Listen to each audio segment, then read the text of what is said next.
Now, I tell people all the time, it doesn't matter if you want to double or triple or quadruple your business. It's all possible. Yeah. But we have to look at what it's going to take. Do you have the resources, the time, the energy, the focus, and the desire to actually fulfill that mission? And people that do have those things, right? Yep. They put those things in place. They find those things. They discover those things because of their drive. Yeah. So it is all possible. I'm not here to say, oh, that's unrealistic. That's not unrealistic. But you do need to shift to system 2 thinking, which is logical thinking in the absence of emotion. Right? So the key, I think, is to switch out of system 1 into system 2 and then do your measuring on, okay, so you want to make $100,000.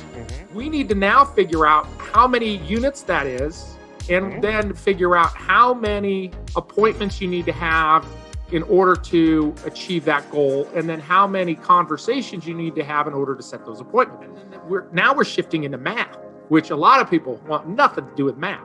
Well,